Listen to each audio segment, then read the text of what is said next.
Hezbollah launched hundreds of rockets and drones at Israel early on Sunday, as Israel's military said it struck Lebanon with around 100 jets to thwart a bigger attack. The exchange is one of the biggest clashes in more than 10 months of border warfare. Missiles could be seen in the dawn sky. Afternoon, 25th of August. Today, the attack by Hezbollah against Israel happened. The media had told us for weeks this was upcoming. Now it happened. With me connected via Zoom, Walter Gubler from the Community of Reconciliation in Jerusalem.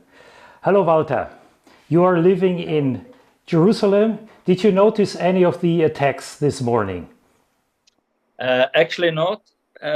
We woke up and all Jerusalem woke up and it was more or less a normal day. People went to work. The streets are crowded. People are sitting in coffee shops. But of course, we heard about the attacks from Hezbollah this morning. But there was a preemptive strike from the side from Israel around 4 o'clock, 4:30 this morning, when they entered with around 100 airplanes into Lebanon, and they fired around 1,000 or destroyed around 1,000 missile plants.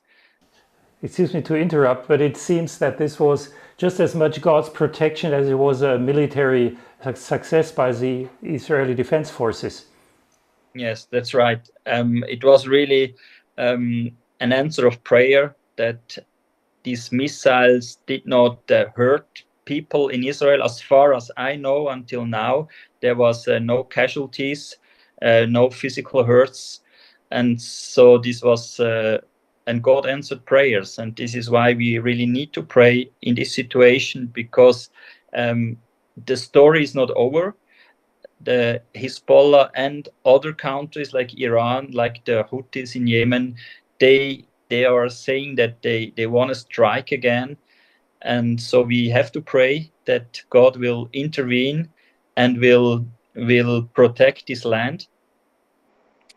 And we hope that even He gives wisdom to the political people and also to the military responsible. Yeah, will you remember the strike by Iran in April, when hundreds of missiles and drones were fired against Israel? Almost no casualties, except in that case, except for one girl dying from falling debris from one of the intercepted missiles. This time they say was just a chicken farm that was hit without human casualties, which is really amazing given the fact that we had about 200 rockets fired against Israel. Now, how is this received by the Israeli community, especially by Arabs living in Israel? I think people are still in a situation of waiting what's going to happen.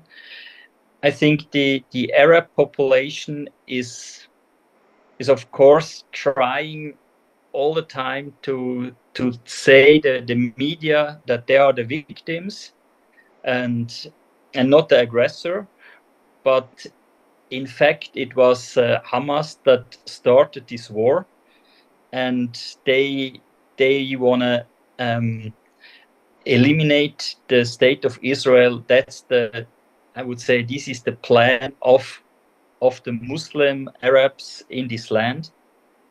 And this we know God has other plans for Israel, and God will use Israel not only to be a state, but to be a blessing also for these Arab nations. And at the moment, unfortunately, we are far away from this prophecy, from this fulfillment of this prophecy, but we still pray that God will intervene and God will protect Israel, and that they will become the light for many people in this region especially.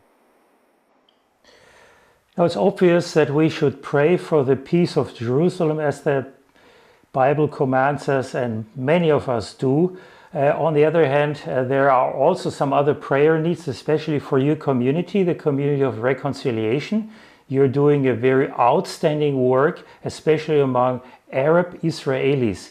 Can you share some of your activities and especially the prayer needs associated with that? Yes, we have a children's club here in Jerusalem on the Arab side, and last week we had a project. We distributed school bags, and because in Israel there is at the Arab schools there is a law. 1st of September they opened a new school year, and the child can only go to school if it has a school bag and shoes. So this is what we distributed last week to many children at our club, and they were very happy because for many families it is a financial burden. They have 5, 6, 7 children and need to buy school bags. And on the same time, every day when they go to school, they remember us and they remember Jesus, that when they see their school bag. So it's something that we do every year. And of course, we are planning now for Christmas. There, we already got many invitations from Arab schools to come on Christmas and to do a celebration, an event. We have the Christmas play. We distribute gifts to many children, and the same time we share the hope we have that Jesus came as light into this world, especially for the children. This is really encouraging, and it shows that what God is doing is something that is often outstanding and not expected by the world. Let's keep on praying.